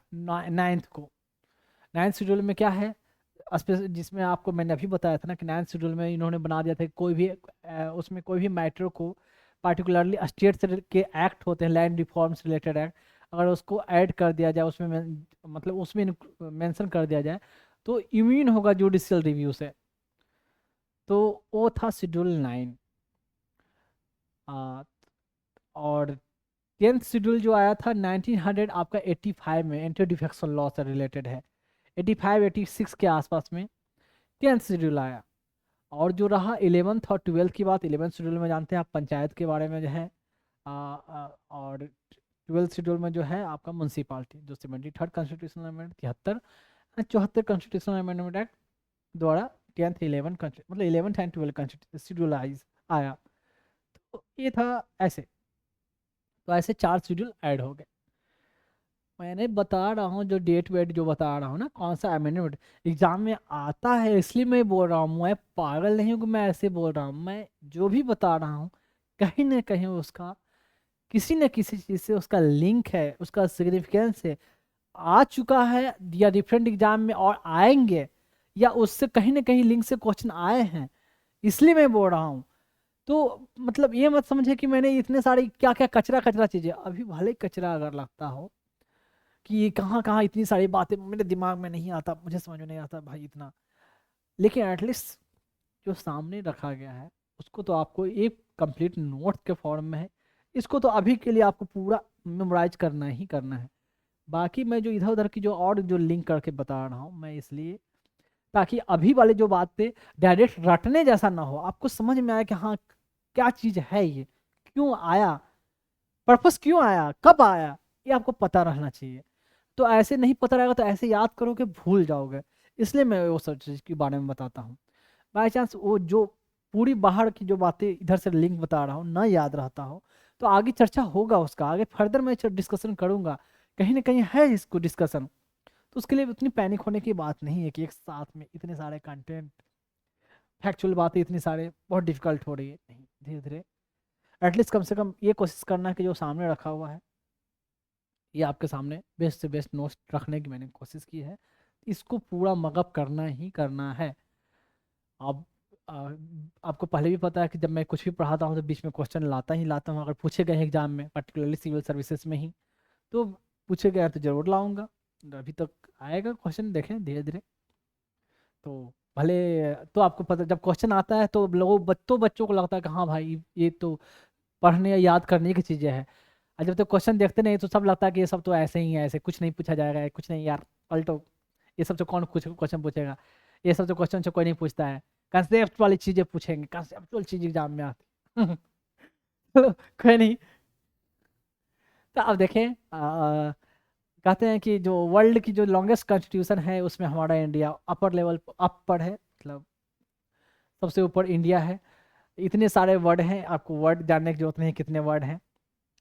फिर देखिए ये सब डेवलप नाइजीरिया मतलब हंसना नहीं चाहिए, सॉरी, नाइजीरिया का कॉन्स्टिट्यूशन भी देखिए इतना बड़ा है। नाइजीरिया अफ्रीकन कंट्री है, हालांकि आपको पता है कि अफ्रीकन कंट्री है, नाइजीरिया तो डेवलप कंट्री है नहीं, इतना वहाँ डेवलपमेंट ग्रोथ है ऐसा कुछ तो है नहीं, लेकिन इनकी कॉन्स्टिट्यूशन इतनी बड़ी बड़ी लिखी गई है। खैर हमें उसमें नहीं जाना, तो बस ऐसे ही मैंने एक डाटा रखा, थोड़ा सा कि आपको हल्का एक आइडिया रहा कि भाई इंडिया सबसे ऊपर पे है, और अब कौन नीचे पर है ऐसा भी अभी कुछ नहीं बोल सकते, क्योंकि आपको पता है कि सबसे जो यूनाइटेड स्टेट की जो कॉन्स्टिट्यूशन है उसमें मात्र 7 आर्टिकल ही है, और 4 महीने में उन्होंने लिख लाख कर पूरा तैयार कर दिया था। कब? 1780 788 के टाइम में ही, 1787 88, उसके लगभग कहें 1700 1800 1900, लगभग 150 सालों बाद लगभग हमारे कंट्री का कॉन्स्टिट्यूशन लिखा गया, 150 साल बाद। सोचे हम लोग उससे कितने साल पीछे हैं, जो उनका उस समय हो चुका था। और यूके का तो भाई कहना नहीं, वो तो भाई उसका पार्लियामेंट 1236 में पार्लियामेंट वहाँ स्टेब्लिश हो चुकी थी। वहाँ जो रूल ऑफ लॉ ये सब की बात कही जाती है ना, वो उसका 1215 में ही वो सब mention, rule of law, right की, ह्यूमन राइट की बात, मतलब उस समय ही मेंशन कर दिया गया था कि कानून के अनुसार चलना चाहिए, कानून का शासन होना चाहिए। उस समय ही उनकी सोच वो थी भाई। और जो हमारे हम में वो सब चीज़ें कब कब डेवलप हुई है, बहुत लेट। लेट मतलब डिफरेंट राजा अपने तरीके से, अपने हमारे यहाँ वहाँ के राजा, वहाँ के राजा, वहाँ के राजा अपने तरीके से कर रहे हैं। कोई नियम नहीं, कोई कानून नहीं, जो राजा बोल दिया वो चल रहा है, ऐसा कुछ सेंट्रल लेवल पर ऐसा कोडिफाइड कोडिफाइड कह सकते हो, या एक सिस्टमैटिक वे में ऐसा कुछ कंस्ट्रक्शन ढांचा कुछ नहीं। तो ये रहा। अब देखें वर्ल्ड ओल्डेस्ट कॉन्स्टिट्यूशन मैंने रखा है ऐसे सामने, एक ये है पिक्चर। ओल्डेस्ट में देख लें कॉन्स्टिट्यूशन के बारे में जो मैंने बताया, यूएसए का 1787 88 जो आपको बताया, 89 बस आसपास का डेट है। अब देखिए उससे पहले जो कॉन्स्टिट्यूशन सैन मेरियानो जो एक है, छोटा सा कंट्री है, उसका भी 1600 1600 आसपास में कॉन्स्टिट्यूशन तैयार हो चुका था। और यूके का देखें 1215 जो मैंने बताया, मैंने कार्टा के बारे में बताया था, पार्लियामेंट उसके कुछ सालों 1236 के आसपास वहाँ पार्लियामेंट इस्टेब्लिश हुई थी। लगभग 100 ईयर बाद कनाडा का हो चुका था। फिर देख ले नॉर्वे वॉर्वे से हमें उतना मतलब नहीं है, बस ये सब रखने का इतना ही तरीका था जानना कि हाँ न्यूजीलैंड इंग्लैंड ये सब, ये ईयर देख ले आप थोड़ा। ऑस्ट्रेलिया का 1901 है, आई थिंक साउथ अफ्रीका का 1910 के आसपास साउथ अफ्रीका का कॉन्स्टिट्यूशन तैयार हुआ था। तो ऐसे है जी। तो पता किस एग्जाम में कौन क्या पूछ ले पता नहीं, या ऐसे भी पूछ सकते हैं कि डिफरेंट कंट्री दे देंगे भाई, सीरियल नंबर में कौन सा है, किसको सबसे पहले किसको लास्ट कॉन्स्टिट्यूशन ड्राफ्ट किया गया था, अरेंज कर दें। ऑप्शन दे दिया जाएगा कि पहले मतलब ओल्डेस्ट से लेकर न्यूएस्ट के फॉर्म में जो ऑप्शन दे दिया जाएगा कि कौन ओल्डेस्ट पहले कॉन्स्टिट्यूशन थी और किन की बाद में रिसेंटली आई है। तो ऐसे ऑप्शन देकर घुमा सकते हैं, उनकी मर्जी। मैग्ना कार्टा के बारे में मैंने बोल दिया कि देखिए मैग्ना कार्टा जो है founding instrument of constitutional framework of the United Kingdom to be. तो देखिए मैग्ना कार्टा जो है ना, वहाँ के किंग नहीं लाया था उस समय, किंग की नाम जानने की जरूरत नहीं है। तो मैग्ना कार्टा बार बार ये जो है वर्ड आएगा हिस्ट्री में भी, मैग्ना कार्टा चूँकि ये बहुत बड़ी डॉक्यूमेंट थी, राइट से रिलेटेड, रूल ऑफ लॉ से रिलेटेड। और वहाँ के किंग ने ही ये किंग और कुछ लोगों को मिलाकर ये लिखवाया था मैग्ना कार्टा कि भाई इसके अनुसार इसके हिसाब से रूल किया जाना चाहिए, एडमिनिस्ट्रेशन होना चाहिए। उस समय ही इनके दिमाग में ये सब चीज़ें आती थी जो हमारे पास बहुत लेट आई थी। अब देखें, अब कहा जाता है कि 20 आर्टिकल और एक पार्ट एंड एडेड, मतलब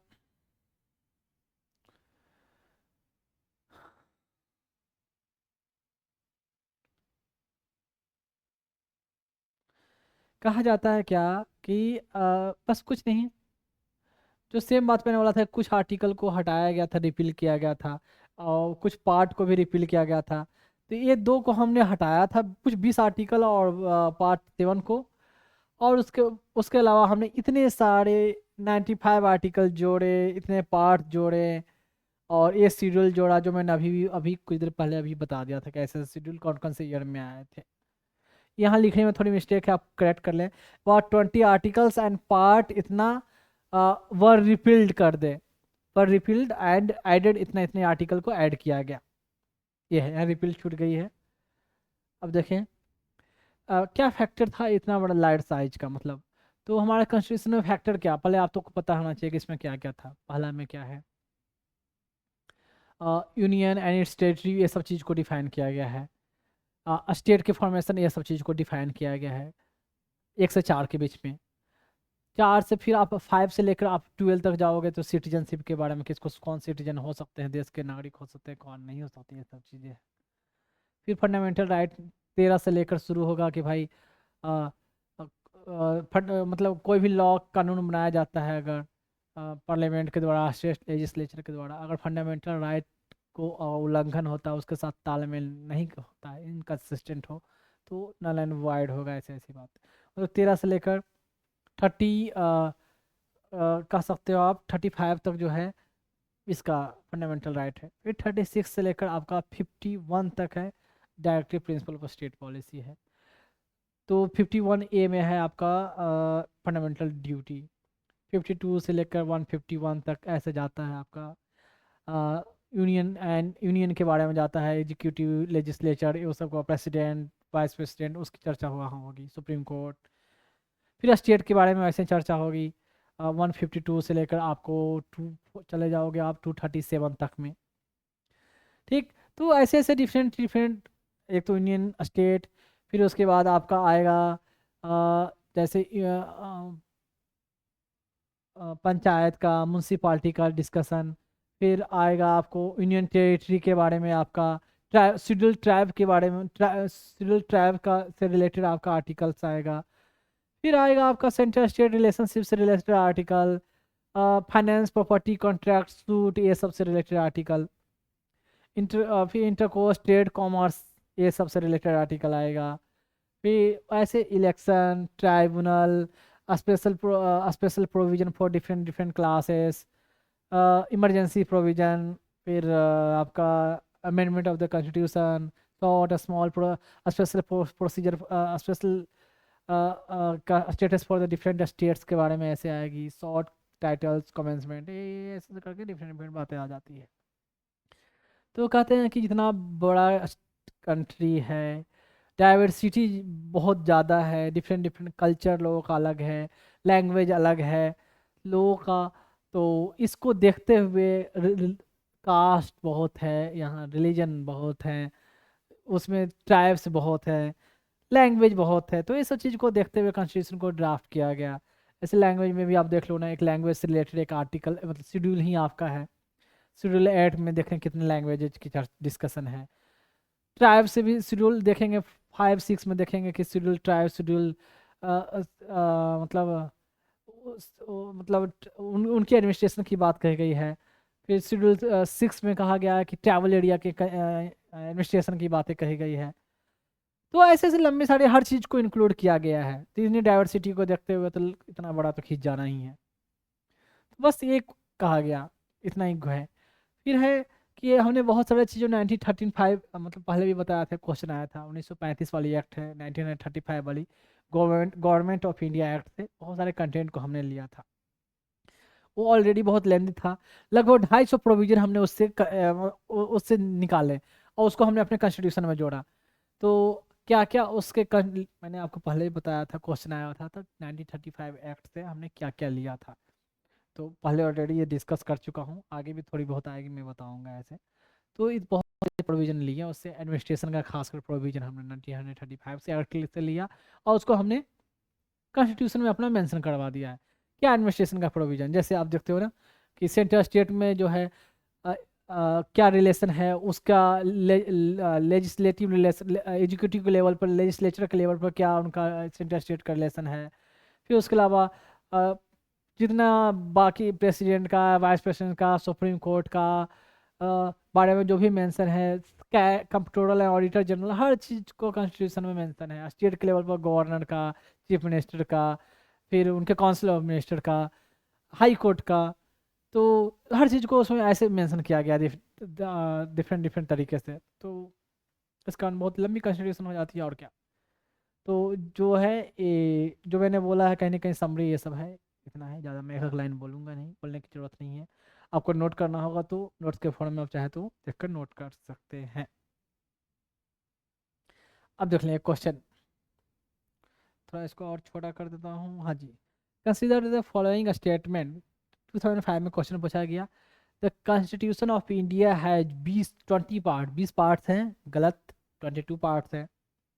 देर are 390 articles in the constitution of India in all, 390 articles हैं ऑल में, नहीं 395 आर्टिकल्स हैं ऐसे, लेकिन 470 मैंने बताया कि सबको छोटे छोटे को भी जोड़कर बताया गया है 470, और थोड़ा 470 भी देता तो एक समझ में भी आता। तो 390 भी दिया है तो गलत। अब देखा third, 9th 10th 11th 12th schedule, ये तो पहले नहीं था, 8 ही शेड्यूल था, 4 को ऐड किया गया। मैंने बताया भी अभी इससे पहले कब कब ऐड हुआ। तो एक ये मेंशन तो नहीं किया, पर ये कहा कि added to the constitution of India by the constitution amendment act, amendment करके ये सबको जोड़ा गया। तो ऑप्शन सिर्फ होगा एक ही तो सही है, तो आंसर है द सी। अब देखिए, अगर फैक्चुअल भले ऐसे पता हो लेकिन फैक्चुअल ध्यान में नहीं हो, कोई ऊपर ऊपर सुपरफिशियल पढ़ के गया हो, 390 से ऊपर तो कुछ था यार, बहुत सारे आर्टिकल्स हैं, तो 390, हाँ 390 तो होगा ही, लेकिन उसको भी सही मार के आएगा। 22 पार्ट के बदले 20 पार्ट लिख दिया है, तो ऐसे तो एग्जाम में आएगा। ये तो बहुत कम ही है, अभी तो ये बहुत सिंपल ही क्वेश्चन मानोगे इसको, ये क्वेश्चन अगर आते तो सिंपल। तो टॉपिक खत्म होने के बाद मैं बता दूं, थोड़ा सा मैं अपने चैनल के बारे में कोई प्रमोट एडवर्टाइज नहीं कर रहा, बस थोड़ा सा बताना पड़ता है। ये हमारे चैनल जो आप यूट्यूब पर जो देख रहे हो उसका तो नाम ऑलरेडी पता चल गया होगा, तभी आप खोल कर देख रहे हो। तो ये यूट्यूब पर चैनल इस नाम से है, और मेरी जहाँ भी लोगो होगी हमारा तिरंगा वो होगा। फेसबुक पे, ट्विटर पे जिसको एक्स बोलते हैं, या यूट्यूब पे या इंस्टाग्राम, वेरीवर। तो इसकी जो आईडी होगी इस नाम से देख सकते हैं, ऐसे इसे सर्च कर सकते हैं। क्या है, @Dr.Vikas IAS, ठीक। एंड नेक्स्ट चलते हैं, और जैसे सब लोग बोलते हैं या एज यू विश, जैसे फॉलो करो, क्या बोला जाता है, like subscribe and follow, something something like that, तो योर विश। अगर अच्छा लगे तो ही करेंगे, अगर बेनिफिट हो रहा है तो ही करेंगे, कोई कंपलसरी, कोई दबाव ऐसा नहीं है, ठीक है। खुद अगर लगा कि हाँ हमने समथिंग डिफरेंट अचीव किया, कुछ मुझे अच्छा मिला, देन ओनली, कोई कंपलसरी नहीं है। और जो मैंने कोशिश की है बेस्ट से बेस्ट देने की, मैंने अपने बच्चों के लिए कोशिश की है। और ये इंस्टाग्राम का है, तो इंस्टाग्राम का ये लोगो, जैसे यहाँ यूट्यूब का लोगो था, ये इंस्टाग्राम का लोगो है। और जो हमारी जो आईडी है ये पता नहीं है, थोड़ा आगे पीछे हो गया है, इसमें एक साथ होनी चाहिए था, पता नहीं, मैं स्लाइड में करता हूँ तो ये आगे पीछे हो जाता है, मैंने पहले भी बताया है। तो एक साथ में ही होगी, Dr.Dr. Vikas_IAS। तो ये रहेगा आपका इंस्टाग्राम पर। हालांकि यूट्यूब, इंस्टाग्राम जितने भी हैं सब लिंक किया हुआ है, तो एक से जाकर दूसरी जगह आप जा सकते हो। तो थोड़ा सा इसकी एक जगह कर लेंगे, ये अपन अप डाउन हो गया है। लैपटॉप में तो नॉर्मल दिखता है स्लाइड में, पर इसमें करने के बाद यहाँ ऐसे आ जाता है डिजिटल बोर्ड पे। तो ये चला जाए, ये एक बार कोड भी इंस्टाग्राम में शायद जनरेट होता है, इसलिए ऐसे है। तो बार कोड को स्कैन करके भी चाहे तो वहाँ पहुँच सकते हैं। तो ये वीडियो हर जगह अवेलेबल होगी, कुछ कुछ शॉर्ट जो बोलते हैं छोटे छोटे वीडियो भी डालना, तो वो सब डाला हुआ मिलेगा आपको। तो अगर स्कैन हो जाती है तो वीडियो से तो गुड। इसको थोड़ा मैं और जूम कर दूं, ये रहा इंस्टाग्राम का। अब देखेंगे ये है ट्विटर, जिसको अब एक्स बोलते हैं, पहले ओल्ड ये था ट्विटर एंड अब हो गया है एक्स। तो एक्स में जो हमारी अकाउंट है ऐसे फॉर्मेट जो आपको दिखेगी, ऐसे इस तरीके से दिखेगा। और जो जो आईडी जो होता है @Dr_Vikas_IAS, तो इस नाम से आएगा ऐसे। एंड नेक्स्ट है फेसबुक पे। तो फेसबुक पे इस नाम से फेसबुक का लोगो एंड जो चैनल रहेगा उस पर ऐसे आएगी, और आई थिंक सिंपल ये डालने से ही शायद ओपन हो जाए या आपको सामने विजिबल होगा। तो ये आप देख सकते हो, ठीक है। और चलते हैं लास्ट, थोड़ा अजीब सा लगता है बोलने में, पता नहीं। ये है बार कोड, एंड मैंने जो पर्पस बताया किन बच्चों के लिए मैं ये कलेक्ट कर रहा हूँ। मैं एक बात बता दूं कि जिन बच्चों के लिए मैं कलेक्ट कर रहा हूँ ना, वो ऐसा नहीं है कि वो ऑर्फेंज रहेंगे, उनको मैंने अपनाया है। तो एज ए उन बच्चों का सिर्फ सिर्फ जैसे मैं बता दूं, कोई अपने बच्चों को पालता है, कोई बाप अपने बच्चों को पालने के लिए मेहनत करता है, ठीक है। तो बस बेसिकली वही है कि मैं उन बच्चों को अपने पालने के लिए मैं ये मेहनत कर रहा हूँ। तो उन बच्चों का सिर्फ मैं बाप ही नहीं हूँ, मैं उन बच्चों का माँ भी हूँ, दोनों हूँ। तो सोचे मुझे उससे कितनी ज़्यादा मेहनत करनी पड़ेगी, ठीक है। मैं क्लियरली कर दूं कि मैं कोई एनजीओ नहीं चला रहा हूँ, कि एनजीओ अगर चलाऊंगा तो पर्पस तो वही हो गया, बात तो वही हो गई कि बच्चे ऑलरेडी तो कोई अनाथालय, वो एनजीओ कोई चला रही है, तो वहां से लाके मैंने फिर से यहाँ अनाथालय में झोंक दिया। तो ये कोई एनजीओ नहीं है, ये मेरे बच्चे होंगे, तो इसलिए उनके लिए मैं लोगों से डोनेशन नहीं मांग रहा हूँ। मैं जिनसे भी मांग रहा हूँ एज फी मांग रहा हूँ, एज गुरु दक्षिणा बोले वो मांग रहा हूँ, ना कि डोनेशन की बात मैंने की है। तो मैं अपने बच्चों के लिए एज बाप की तरह, एज बाप है नहीं, सिर्फ बाप एंड माँ दोनों की तरह मैं उनके लिए मेहनत कर रहा हूँ, ठीक है, उनके नरिशमेंट के लिए, और उनके लिए मैं फंड रेज कर रहा हूँ, पैसे कलेक्ट कर रहा हूँ। तो ये पर्पस है, ना कि है कि डोनेशन मांगना या चंदा मांगना उन बच्चों के लिए, बिल्कुल नहीं। तो ये क्यूआर कोड है, गूगल पे का है, शायद आपको दिख जाए, स्कैन हो जाएगी वीडियो से, नहीं होती है तो फिर कोई बात नहीं, नीचे यूजर कुछ यूपीआई आईडी मैंने ऐसे मेंशन कर दिया है, योर विश, ये है यूपीआई आईडी एंड थोड़ा बड़ा account number and IFSC code. तो मैं बोल दूं यूपीआई आईडी क्या है, विकास VIKSH JIP JIPMER @okay axis. ऐसे मैंने ऐसा बनाया नहीं, अपने आप ऑटोमेटिक ऐसे आ जाता है। एंड अकाउंट नंबर जो मेंशन है 9200100216200810, मुझे भी कोई अपना अकाउंट नंबर याद नहीं था, मैं बता दूं। एंड IFSC कोड वो भी मुझे याद नहीं है, वो भी है UTIB 003494, सॉरी 000 है, UTIB 003494, ये IFSC कोड है। तो पर्पस बता दिया, आपकी विश बता दिया, जो भी हो, बाकी ये यहाँ तक ये, और फिर आगे धीरे धीरे ऐसे नेक्स्ट चैप्टर पर मैं चलते रहूँगा। तो ऑलरेडी मैंने कवर किया है, बताया है। एक बात और, पॉलिटी में आपको ज़्यादा कनेक्शन मिलेगा, एक चैप्टर से का लिंक बहुत से, पर जब मैं इकोनॉमिक्स पढ़ाऊंगा ना, उसमें रिलेटिवली थोड़ा कम लिंकिंग रहेगा, पर जहां लिंक रहेगा मैं थोड़ा थोड़ा इंट्रोडक्शन देकर चला आगे बढ़ूंगा। पर पॉलिटी में बहुत ज़्यादा लिंक है, तो एक चैप्टर के साथ बहुत सारे मल्टीपल चैप्टर कवर हो जाते हैं, ठीक है, क्लियर। तो डरना नहीं है, धीरे धीरे सब चीज़ हो जाता है, शांति से ध्यान से पढ़ना है। और मैंने ऐसे पढ़ाया है कि यहाँ तक कि बच्चा तक मैंने ऐसे पढ़ा है कि अगर 10th क्लास का बच्चा हो, अगर वो टाइम दे, ध्यान से देखे, आराम से फोकस करे, तो वो आसानी से समझ सकता है, ठीक है। तो आपको इसमें आपको सिर्फ इंटेलिजेंट की जरूरत नहीं है, साथ में आपको इसके लिए क्या है, पेशेंस की जरूरत है, कि आप ध्यान से सुनो, बैठो, पढ़ो, तो ही आप समझ सकते हो, ठीक है। तो मैंने हर पहलू को जो मैंने बताया है कि हर एस्पेक्ट को मैंने कवर की है। तो यहाँ तक इतना, बाकी बहुत सारी डिटेल बाकी जब बीच बीच में तो आते ही रहता है, तो आगे मैं बताते रहूँगा, या अभी जो बताते रहूँगा ऑलरेडी कवर हो चुका है, मैं बता चुका हूँ पहले भी कि ऑफलाइन ऑलरेडी मैंने ऑलमोस्ट खत्म कर दी है, पर ऑनलाइन जो कंटेंट है वो अब आपको अवेलेबल हो रहा है ऑनलाइन के फॉर्म में, क्लियर है। तो अभी तो पॉलिटी वाली मिलेगी आपको, बाद में उसके बाद आपको इकोनॉमिक्स की क्लासेस मिलेगी आपको ऑनलाइन फॉर्म में।